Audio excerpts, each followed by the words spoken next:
अरे सुनो ना, जाइए। पहले तो थे ना, तुम्हारे पिताजी 7 साल मंत्री थे और उसके बाद तुम्हारी माता 7 फिर मंत्री रही, आज तुम मुख्यमंत्री रहे। आप लोग भी ठीक नहीं कर रहे थे तो छोड़ दिया। चुनाव लड़ने में अंड बंड जितना बोलना है बोलते रहिए। पहले कोई महिला को कुछ दिया था? कोई महिला को दिए थे? अरे हम ही ने 50% किया, बैठो न कुछ किया।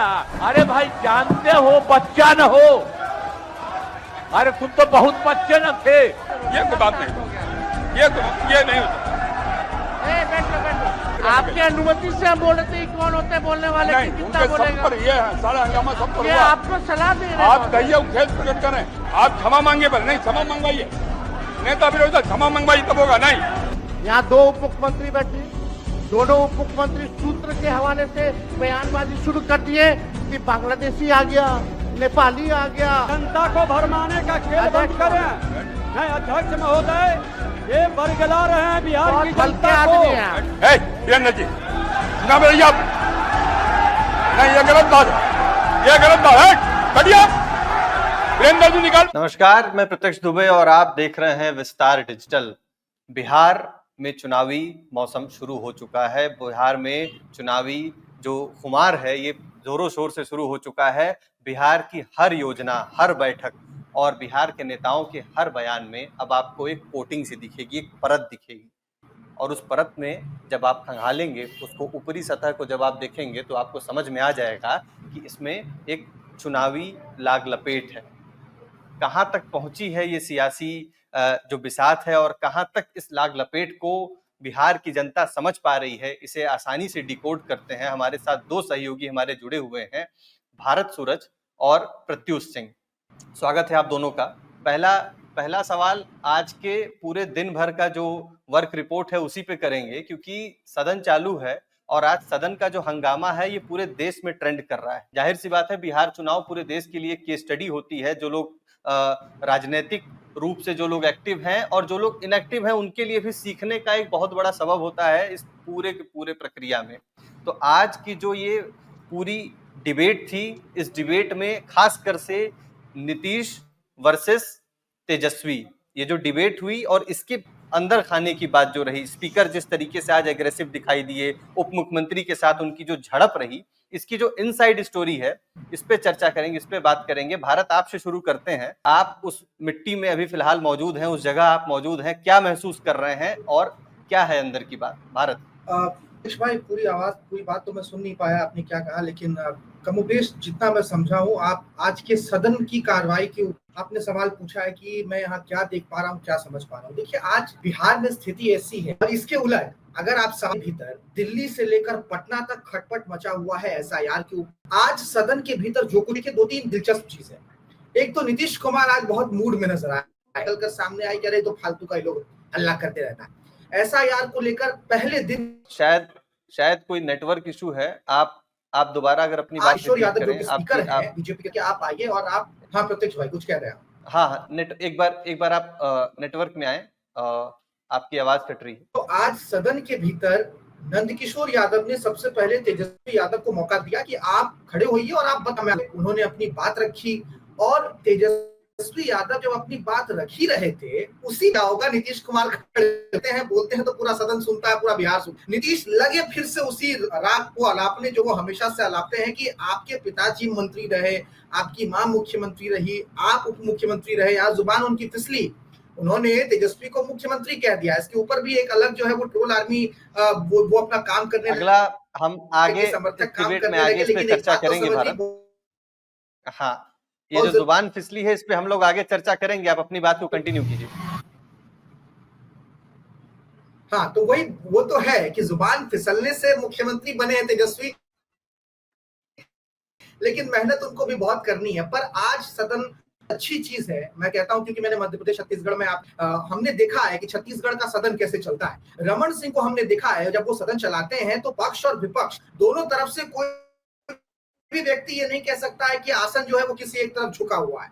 मौजूदा स्थिति में जब राज्यसभा के भीतर जो प्रकरण हुए हैं, लोकसभा में जिस तरीके से चेयर पर आरोप लगते हैं, उस बीच नंदकिशोर यादव ने आज जिस तरीके से लताड़ लगाई है, मैं शब्द का इस्तेमाल कर रहा हूं लताड़, उन्होंने विजय सिन्हा को साफ कहा कि अरे उप मुख्यमंत्री होकर हंगामा कराना चाहते हैं आप। मंत्री को, जीवेश मिश्रा को उन्होंने बिठाया। तो आप देखिए नंदकिशोर यादव जो है आज चेयर बिहार का बहुत अनबायस नजर आया है। लेकिन भाई वीरेंद्र ने जो बात कह दी उसको लेकर हंगामा बहुत खड़ा हो गया कि सदन किसी के बाप का है क्या। उसमें भी आप अंदर खाने जाइए, तस्वीरों को सत्ता पक्ष की तरह आगे नहीं चलने देंगे, क्योंकि नीतीश कुमार, मैंने जैसा कहा आप बोल सकते हैं, इस पर नंदकिशोर यादव बिफर गए कि अरे आप थोड़ी चलाइएगा सदन, सदन चेयर चलाएगा, सदन आसन चलाएगा। और भाई वीरेंद्र पर भी उन्होंने चिल्लाया, फिर विजय सिन्हा को भी उन्होंने फटकार लगाई। लेकिन सदन वो जो है वो आज बिहार विधानसभा चुनाव की बुनने वाली बात तो अलग है, लेकिन इसीलिए भारत शायद इसीलिए आज तेजस्वी के पेशेंस को लेकर के भी सोशल मीडिया पे लोग लगातार लिख रहे हैं कि तेजस्वी ने बड़े सही समय पे बड़ा सही स्टेटमेंट दे दिया कि इस सदन को कौन चलाएगा, आप चलाइएगा या ये लोग चलाएंगे। और ये एक जो वेग शब्द है जो सोशल मीडिया में इस्तेमाल किया जाता है लगातार कि तेजस्वी खेल गए यहाँ पे, तो यही है राजनीति। हम अपने दूसरे साथी प्रत्युष के पास जाएंगे। प्रत्युष, आज की जो सदन की कार्यवाही रही इसमें आपका टेक क्या है? प्रत्युष, चलिए जब तक प्रत्युष तक हमारी बात जारी। भारत, आपसे अगला सवाल कि नंदकिशोर जी को लेकर के आज बात हो रही है लगातार, और नंदकिशोर वर्सेस जब हम देख रहे हैं कि सिन्हा साहब से उनका एक डायरेक्ट जो है कि डिबेट हुआ, आपने शब्द इस्तेमाल किया कि लताड़ लगा दी। ये टीज कितनी कोई पुरानी टीज तो नहीं थी कि बहुत पहले का कोई बदला रह गया था जो कि आज उन्होंने पूरा कसर पूरा ही कर दिया? क्या है अंदर खाने की बात? क्या है कि आवाज बीच में कट जा रही है, समझ नहीं आ पा रहा है कि आप सवाल किससे पूछ रहे हैं। लेकिन फिलहाल आज नंदकिशोर यादव ने जो बात कही है, जिस तरीके से लताड़ लगाई है दोनों ही तरफ से, भाई वीरेंद्र को भी आरजेडी विधायक सिन्हा पर बिफरते बिफरते गए। मुझे याद आ रहा है बंधन, जब विजय सिन्हा हुआ करते थे बिहार विधानसभा के स्पीकर और सम्राट चौधरी खड़े थे, मुझे याद आ रहा है उस वक्त वो पंचायत कार्य मंत्री थे, तो उन्होंने विजय सिन्हा को कहा था कि ठीक है थोड़ा उतना उतावला नहीं होना है, तो विजय सिन्हा बिफर गए थे। आज ये जो संदर्भ, आज का जो प्रकरण है, ऐसे मतलब कोई खटास तो वो खबर तो है नहीं अंदर खाने से कि विजय सिन्हा से और नंदकिशोर यादव के बीच कोई खटास रही हो। लेकिन हो सकता है कि एनडीए की बैठक में विजय सिन्हा ने अशोक चौधरी को जो लताड़ लगाई है, शायद उस वजह से, क्योंकि एक गुटबाजी तो देखिए हर पार्टी के भीतर होती है, हो सकता है कि विजय सिन्हा जिस गुट से आते हैं उस गुट में नंदकिशोर यादव ना रहते हो, शायद वो आचरण था सदन के भीतर, वो कहीं से भी उप मुख्यमंत्री वाला आचरण तो नहीं लग रहा था। और नंदकिशोर यादव, तारीफ करनी होगी आपको कि बहुत ही अच्छा आसन वो चलाते हैं, जो से बिहार विधानसभा में वो हमेशा रही। देखिए नंदकिशोर जी के एक्शन की चर्चा तो आज हर जगह है। प्रत्युष जुड़ गए हैं। प्रत्युष, मैं आपके पास आऊंगा। प्रत्युष, आज जो असेंबली में हुआ, बिहार विधानसभा में जो हुआ, जो एक टसल देखने को मिला, किसकी तरफ ये बहस जाता हुआ दिखा और किसके खाते में कितने पॉइंट्स मिले? प्रत्युष, अगर आपको मेरी आवाज आ रही। देखिए ये क्या है कि सदन शुरू होने से पहले जो विपक्ष था वो पूरा प्लानिंग किया हुआ था कि हम जो है एसआईआर के मुद्दे पे घेरेंगे सत्ता पक्ष को। सत्ता पक्ष ये कह दिया कि हम चर्चा के लिए तैयार हैं, लेकिन आप लोग सदन को चलने दीजिए।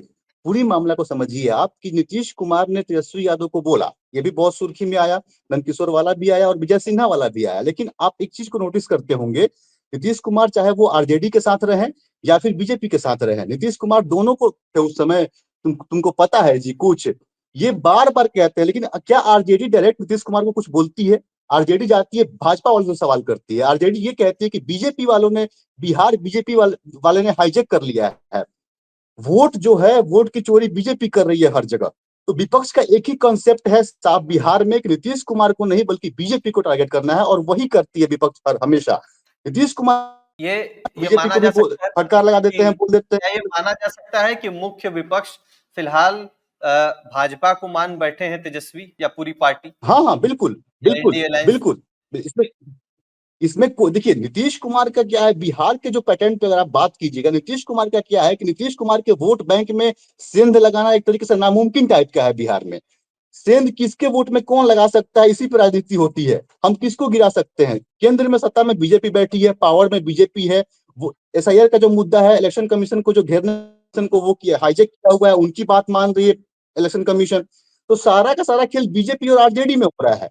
नीतीश कुमार बीच में आते हैं, एक फेस है बिहार के लिए, और आके कभी जब आरजेडी में रहते हैं तो वो बीजेपी वाली को बोल देते हैं कि अरे तुम लोग कभी सत्ता में आओगे, हमारे वजह से तुम लोग मुख्यमंत्री बन गए, उप मुख्यमंत्री बन गए। जब इधर आते हैं बच्चे थे, तुमको पता भी है, 2 बार हम डिप्टी सीएम तुमको बना दिए हैं। तो ये चीज जो है नीतीश कुमार खेलते रहते हैं। हाँ, एक बात है कि सम्राट चौधरी ने नीतीश कुमार को आज रोक दिया, वरना और भी कई बात वो बोल जाते हैं। आज पूरा मूड में थे, जो भारत ने कहा इस बात से हम सहमत हैं, आज वो पूरा मूड में थे बोलने के। ये जो आज जो है कि एक चर्चा और उठी और काफी इस पे बहस हुई, नेपाली और रोहिंग्या घुसपैठियों को लेकर के बात उठी है। भारत, पहले आपका टेक क्या है इस पे, ये बताइए। ये घुसपैठी किसके खेमे में जा रहे हैं और क्या मुद्दा क्या है? देखिए, घुसपैठिया मतलब अल्पसंख्यक, अल्पसंख्यक मतलब मुसलमान, अब मुसलमान मतलब बिहार में आरजेडी, देश में बहुत साफ बात है। और बंगाल में बात की जिसमें वाली नहीं, बहुत स्पष्ट है। और घुसपैठिए की जहां तक बात है तो सीमांचल के इलाके में ऐसा नहीं है कि बांग्लादेशी नहीं रह रहे हैं, ये सच है। मैं जिस शहर में रहता हूँ, मेरे शहर में भी अगर गहन तौर पर जांच की जाए तो नहीं कुछ तो कम से कम 50 बांग्लादेशी मुसलमान तो मिलेंगे, जिनके पास आधार कार्ड होगा, जिनके पास राशन कार्ड भी होगा। सवाल ये है कि इन घुसपैठियों को पकड़कर अलग विभाग है, उनका काम है। अब दिक्कत यहाँ आ रही है। अब आप कहिएगा कि ये घुसपैठ वोट भी डालेगा, कौन जेल में डाल देगा, तो ये इतना वो बहुत बड़ा फैक्टर नहीं है घुसपैठियों का। बोगस वोटिंग जो है वो अक्सर जो है वो होता है। अभी 58-56 लाख 51 लाख लोगों का नाम जो है वोटर लिस्ट से कटने जा रहा है। इसमें देखिए कितने घुसपैठिए हैं क्या? नहीं है। ये जो नियम है, प्रक्रिया है, उसके तहत ये काम हो रहा है। लेकिन हाँ, अवैध तरीके से लोग घुसे हैं क्योंकि ये बॉर्डर इलाका है, बिहार नेपाल से सटा हुआ इलाका है, दूसरी तरफ पश्चिम बंगाल है, उधर बांग्लादेश है। तो निश्चित तौर पर घुसपैठिए यहाँ पर आए होंगे, रहे होंगे। उनकी संख्या लेकिन इतनी नहीं है कि लाख तक पहुंच जाए। बहुत से बाजार पर से बिहार जाकर बस गए हैं, ये सच बात है। भारत, ये एक मुद्दा बन गया है, जाहिर सी बात है, ये एक ऐसी संख्या नहीं है कि इस पे इतना ज्यादा जोर दिया जाए। लेकिन क्योंकि ये बिहार चुनाव है, यहाँ पे हर छोटी चीज एक मुद्दा बन के सामने आती है। प्रत्युष, ये एसआईआर को लेकर के जो पूरी बातचीत हो रही है और सारी पार्टियां, जितनी भी पार्टियां हैं लगभग इंडी गठबंधन की, सब इसका विरोध कर रही हैं। जनसुराज का इसमें क्या स्टेक लग रहा है आपको? और जनसुराज इससे किस तरीके से, क्योंकि प्रशांत किशोर गाहे बगाहे ये कहते हुए पकड़े गए हैं या देखे गए हैं कि ये नहीं होना चाहिए, ऐसा नहीं होना चाहिए, लेकिन उतने प्रखर रूप से नहीं इसका विरोध करते हुए दिखाई दिए। प्रत्युष, ये सच है कि प्रशांत किशोर दबे आवाज में ये तो कह रहे हैं कि इलेक्शन कमीशन को ये अधिकार नहीं है कि वो किसी का नागरिकता तय करे। लेकिन प्रशांत किशोर खुल के सामने इसलिए नहीं आ रहे हैं कि उनका जो पॉलिटिक्स है वो बिल्कुल अलग है। वो ऐसा नहीं कि सत्ता में रह चुके हैं कि डायरेक्ट वो सत्ता पक्ष को टारगेट कर दे। उनका साफ तौर पर मुद्दा है पलायन, रोजगार के लिए, और जो भी मतलब गरीबी, उनका वो मुद्दा है। वो इसमें फंसना नहीं चाहते हैं, वो अपने मुद्दे से भटकना नहीं चाहते हैं, इसलिए प्रशांत किशोर खुल के नहीं आ रहे हैं। हाँ, लेकिन आज के जो बिहार में जो घटना देखने को मिला, उसमें प्रशांत किशोर विधानसभा को घेराव करने गए थे।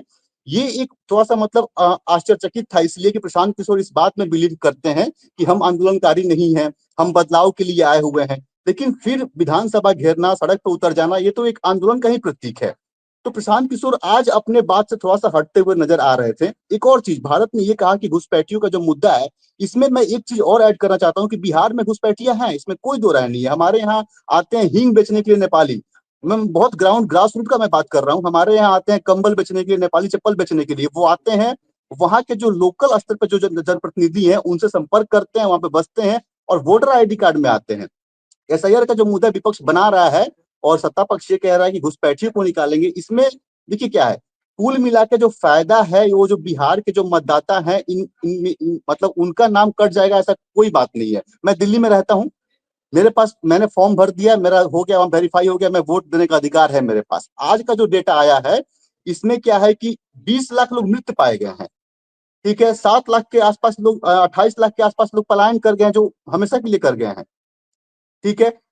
7 लाख जो ऐसे लोग हैं जो कि उनका कहीं और भी मतलब मतदान करते हैं, वो उनका वहां भी वोट करते हैं वो।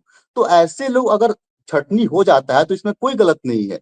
लेकिन कुल मिला के जो ये मुद्दा उठाया जा रहा है बिहार चुनाव में कि हम घुसपैठियों को बाहर कर रहे हैं, फिर विपक्ष ये कह रही है कि हम जो है ये यहाँ पे जो बिहार के जो लोग हैं उनका नाम कट जाएगा, वो जो फायदा है राशन कार्ड का, ये सब चीज वो नहीं ले पाएंगे। तो ये सब क्या है, राजनीति है टोटली। चुनाव आयोग को अपना काम करने दीजिए, चुनाव आयोग अपना काम कर रही है, ठीक है। लेकिन चलिए, तो प्रशांत किशोर, एसआईआर के मुद्दे से जो प्रशांत किशोर पे चर्चा शुरू हुई, महाभारत आपके पास आएंगे। आज प्रशांत किशोर भी अपने स्टेटमेंट और अपनी पर्सनालिटी, अपनी आइडियोलॉजी से विपरीत सच में दिखाई दिए और काफी एग्रेसिव दिखाई दिए। लाठी पड़ने वाली जो बात थी, इस पे प्रशांत किशोर काफी उग्र हो गए, प्रशांत किशोर काफी डोमिनेटिंग दिखे और ये हर जगह वायरल हो रहा है कि इस प्रशांत किशोर का ये वाला जो वर्जन था ये अभी तक सामने नहीं आया था। तो बिहार चुनाव में और क्या क्या सामने आने वाला है और ये जो मुद्दा है ये कितना ज्यादा लोगों को प्रभावित कर रहा है, प्रशांत किशोर की क्या पर्सनालिटी बन रही है, क्या इमेज बन रही है, इसका A to Z क्या है भारत? देखिए, प्रशांत किशोर, जैसा मैं हमेशा कहता हूं कि नाम फोर्स तो बन गए हैं। अब अगर किसी मंच पर तेजस्वी यादव, नीतीश कुमार, सम्राट चौधरी, विजय सिन्हा, ललन सिंह जैसे तमाम लोग खड़े हों और उसी मंच पर वो तो बन गए हैं बिहार में। अब जहां तक बात आज के प्रकरण की है, तो आज तो वो उन मांगों के साथ उतरे ही नहीं थे जो मांग जनसुराज की है। ये वो तमाम वादे हैं जो नीतीश कुमार ने किए थे जाति जनगणना के। 4 लाख परिवार बिहार में घर ने कराया, 2 लाख रुपए देने की बात मुख्यमंत्री ने कही। लगभग आप समझिए कि जितने भूमिहीन दलित परिवार हैं, लगभग इनकी आबादी भी लाख के पार, इनको 3 डिसमिल के सड़क पर उतरे थे। और देखिए, कहीं ना कहीं प्रशांत किशोर भी ये बात समझ गए हैं कि सिर्फ भीड़ लेकर चलने से और रील डाल देने विधानसभा का रास्ता कि हम इन मुद्दों के साथ घेराव करेंगे, लेकिन इन मुद्दों के साथ प्रशांत किशोर और ज्यादा कनेक्ट कर पा रहे हैं लोगों से। शिक्षा, स्वास्थ्य, सड़क, गली नाली, ये तमाम मुद्दे तो पिछले 20 साल से ये कौन से ऐसे मुद्दे हैं जो बिहार में नहीं रहे। हर बार तो इन्हीं मुद्दों के साथ चुनाव होता है, लेकिन अगर प्रशांत किशोर इन 3 मुद्दों के साथ एग्रेसिवली जमीन पर उतरते हैं और ज्यादा लोगों से कनेक्ट करते हैं जो कि उनका कनेक्शन है, तो चुनाव पर असर पड़ते ना जीते बात की बात है, लेकिन जीतने वालों का गेम खराब कर देंगे, हारने वालों का गेम तो ये प्रशांत किशोर के बारे में जो बोला जा रहा है कि ये क्या कहीं ओवैसी के बारे में जैसे बोला जाता है कि भारतीय जनता पार्टी की बी टीम है और प्रशांत किशोर अभी मैदान में उतरे हैं, इन्हें किसकी बी टीम माना जाए? और जिस तरफ इशारा है, क्या सही है कि ये बी टीम बनकर के रहेंगे? और अभी फिलहाल के लिए जो ये मुद्दे उठा रहे हैं, ये विपक्ष को ये मुद्दे उठाने चाहिए, तो क्या विपक्ष में बैठने के लिए प्रशांत किशोर अभी से तैयारी कर रहे हैं भारत? मुझे लगता है कि अभी जिस दौर में बिहार की पॉलिटिक्स आगे बढ़ रही है और अभी चुनाव से 3 महीने पहले अगर कोई व्यक्ति इस बात को मानकर चल रहा है कि प्रशांत किशोर बिहार में उनकी टीम है, तब तो फिर जो चला जाए, फिर जेडीयू भी टीम है, आज इनके साथ है कल उनके साथ है, फिर तो सब भी टीम है। ये बीजेपी भी इसको बहुत अच्छे से जो है ना, वो चाहती है कि ये कुर्ता उनके गले पर जो है वो चढ़ा रहे, उनको अच्छा लगता है कि बी टीम कोई उसको वोट। प्रशांत किशोर की सही में लड़ाई यही है, आपने जो बात की यही है, बिहार में उसको ड्राइविंग फोर्स माना जाए, विपक्ष माना जाए उसको। उनके अगर वो तेजस्वी यादव पर हमला करते हैं तो मुख्यमंत्री बनने के लिए नहीं करते हैं, वो मुख्यमंत्री नहीं है तेजस्वी यादव नेता प्रतिपक्ष है, वो विपक्ष का सबसे मजबूत चेहरा बनना चाह रहे हैं बिहार में, ताकि बतौर विपक्ष वो सीधे सीधे एनडीए से टक्कर ले सके। और आप देखिए ना, वो हल्ला तो करते हैं, बीजेपी पर किस पे अटैक करेंगे भाई? कौन चला रहा है? दिलीप जायसवाल चला रहे हैं क्या? और विजय सिन्हा चला रहे हैं क्या? सम्राट चौधरी चला रहे हैं? आप एकदम आपके चेयर में चुनाव लड़ रहे हैं तो किस पे हल्ला करेगा? मोदी पे बोलते तो फिर बोलेंगे बिहार पे नहीं बोलते हो। तो प्रशांत किशोर को पता है कि हमको किसको घेरना है। नीतीश कुमार बिहार में सरकार का सबसे बड़ा चेहरा है, तो वो नीतीश कुमार को सीधा सीधा चैलेंज करते हैं। आज भी बोलकर गए हैं कि हम 1 लाख आदमी के साथ घेरेंगे उनको, 94,000 लाख लोगों के साथ हम घेर देंगे उनके। और जो पक्ष है तेजस्वी यादव, उनके ऊपर तो कितना मुखर रहते हैं। ये तो मुझे नहीं लगता है कि ये बी टीम वाले कॉन्सेप्ट पर बहुत ज्यादा चर्चा होनी चाहिए, लेकिन हाँ, ये चर्चा होनी चाहिए कि जो अगर ए पर है तो बी में प्रशांत आते हैं कि नहीं, 3 महीने रह गए। चल देखिए, उग्र तो बहुत देखे गए आज। प्रत्युष, क्लोजिंग रिमार्क जो है आपकी तरफ से कि प्रशांत किशोर को लेकर के जो चर्चाएं शुरू से बनी रही, उस पे वो कितने खरे उतरे? आप बिहार की धरती से आ रहे हैं, आप युवाओं का जो रुझान है वो आप देख रहे हैं, खासकर से जो प्रवासी बिहार के लोग हैं, प्रवासी बिहार के युवा हैं, वो क्या सोचते हैं इसको लेकर के आप एक बार बताइए। और प्रशांत किशोर, क्योंकि जैसा अभी भारत ने बताया कि प्रशांत किशोर अगर ए नहीं तो कम से कम बी की जो जगह है वो सुनिश्चित करना चाह रहे हैं, तो प्रशांत किशोर के लिए फिलहाल चैलेंज कौन है? नीतीश कुमार, तेजस्वी, भाजपा या कोई और? देखिए, प्रशांत किशोर साफ तौर पे कई बार बोल चुके हैं कि हमारे लिए चैलेंज कुछ नहीं है। वो जो मुद्दा लेकर आए हैं वो कितना असरदार साबित होता है बिहार चुनाव में, ये बहुत इंपॉर्टेंट है। प्रशांत किशोर बिहार में क्या कर लेंगे, इस बात से आप समझिए कि उपचुनाव हुआ था। उपचुनाव में प्रशांत किशोर की पार्टी कई जगह तीसरे नंबर पर और कई जगह दूसरे नंबर पर भी आई थी। अब बेसिक बिहार में क्या है कि 243 सीट है, 122-23 चाहिए होता है बहुमत के लिए, ठीक है। प्रशांत किशोर सब पे लड़ रहे हैं। अगर प्रशांत किशोर एवरेज अगर 5,000 वोट जितना मेहनत कर रहे हैं, आप मान के चलिए कि एवरेज अगर 5,000 वोट हर जगह से लाते हैं, ठीक है, कहीं 2,000 लाएंगे, कहीं 3,000 लाएंगे, कहीं 7,000 भी लेके आएंगे, कहीं 10,000 भी लेके आएंगे। अगर एवरेज 5,000 वोट लेके आते हैं, 243 जो सीट्स है आप उस पर देखिएगा, तो जोड़िए कि कितना होता है उनका वोट परसेंटेज, और सारा खेल होता है वोट परसेंटेज का। तो जब चुनाव बीत जाएगा तो प्रशांत किशोर की पार्टी कितना मतलब, जैसे कि चिराग पासवान इससे पहले चुनाव लड़े थे, ठीक है, जहां जहां जेडीयू लड़ी थी वहां वहां लड़े थे, उस समय वो 6 से 8% वोट लेके आए थे, ठीक है। तेजस्वी यादव की पार्टी सबसे लार्जेस्ट पार्टी है बिहार की। तो प्रशांत किशोर अगर 5,000 एवरेज वोट हम मान के चलते हैं, तो जो चुनाव आएगा 2025 का जो चुनाव होगा, इसके बाद से प्रशांत किशोर की पार्टी कम से कम थर्ड लार्जेस्ट पार्टी होगी, तीसरे नंबर की पार्टी बन के उभरेगी बिहार में। और प्रशांत किशोर यही चाहते हैं कि हम, जैसे कि भारत ने साफ तौर पर कहा कि वो विपक्ष का सबसे बड़ा चेहरा बनना चाहते हैं। उन्होंने इससे पहले जनसुराज पार्टी बनाने से पहले हर जगह वो आजमाइश कर लिए हैं। वो कांग्रेस के पास गए हैं, वो बीजेपी के पास गए हैं, वो जेडीयू के पास आए हैं। अब वो अपना दमखम दिखाना चाहते हैं कि भैया हम काबिल हैं, हम राजनीति कर सकते हैं, आप देखिए मेरा ये दम है, हम विपक्ष के चेहरा के तौर पे आ रहे हैं। बाकी राजनीति में कल क्या हो जाए, प्रशांत किशोर किसके तरफ चले जाए, किससे मिल जाए, ये हम नहीं कह सकते हैं, ये कभी भी कुछ भी चलिए, हो सकता है। भारत भारत कुछ ऐड करना चाह रहे हैं। भारत कहकर कंक्लूड करूंगा, क्योंकि आपने कहा क्लोजिंग रिमार्क्स आप ले रहे हैं प्रत्युष भाई। मैं यहाँ घूम रहा हूँ जमीन पर, फिलहाल मैं कुछ दिनों से हूँ अभी सीमांचल के बेल्ट में। यहाँ पर जो मैंने है ना, उनकी आईपैक की टीम एक्टिव है, लेकिन बावजूद उसके आप समझिए माइंड गेम कितना बड़ा है। पेंशन बढ़ चुका है, बड़ा उन्होंने डायस्पोरा जो है उनको सीधे सीधे अपने केंद्र में रख लिया है। अब 94 लाख लोगों की बात हो रही है प्रत्यक्ष भाई, 94 लाख लोग, 2.5 लाख रहने वाले 3-3 डिसमिल जमीन देने की बात हो रही है। और भूमि सर्वेक्षण के नाम पर बिहार में जो बंदर बांट हुआ है, वो एक एक किसान परिवार से 3-3, 5-5 हजार रुपया लेके गया है जमीन का दाखिल खारिज करवाने के। और आज जिस तरीके पर जाते हैं और ऐलान कर देते हैं कि अगर देंगे तुमको, इतना जमीन देंगे तुमको, सरकार उनकी बने ना बने, ना बन जाए, और उसके बाद के विधानसभा चुनाव पर सबकी नजर ना पड़ जाए कि फरवरी 2026 में जो विधानसभा चुनाव हो उसमें किसकी सरकार बन जाए। चलिए, देखिए, आंकड़ों के तो महारथी हैं प्रशांत किशोर, और ये देखना होगा कि नंबर गेम इसमें कितना मायने रखता है, और बिहार हमेशा सरप्राइज करता है। और इस बार देखना ये होगा कि भविष्य के गोद में किसके नाम की चिट्ठी खुलती है, बिहार की जनता किसको इस बार अपना जो है कि सरताज एक तरह से देती है, या फिर इस बार फिर से जो मतदान होगा, इस बार फिर से जो इलेक्टोरल हमें एक रिजल्ट देखने को मिलेगा, वो फिर से कुछ गठबंधन की गोद में जाता हुआ दिखाई देता है, क्योंकि खिलाड़ी और धुरंधर बहुत बड़े बड़े मैदान में उतरे हुए हैं। तो भारत और प्रत्युष, आप दोनों का बहुत बहुत धन्यवाद। भारत ऐसे ही जमीन की जो खबरें हैं ये हमें बताते रहे, प्रत्युष अपने आंकड़ों के साथ ऐसे ही हमारे साथ जुड़ते रहे। आगे भी हम लोग चर्चा ऐसे करते रहेंगे, और दर्शकों से निवेदन है कि कमेंट सेक्शन में बताइए कि आप किस तरीके का विश्लेषण और देखना चाहेंगे, और अगर आपको इस तरीके की वीडियो पसंद आती है तो हमें लाइक, शेयर और सब्सक्राइब करना ना भूलें, और अपनी राय कमेंट सेक्शन में जरूर लिख करके बताएं। बहुत बहुत धन्यवाद।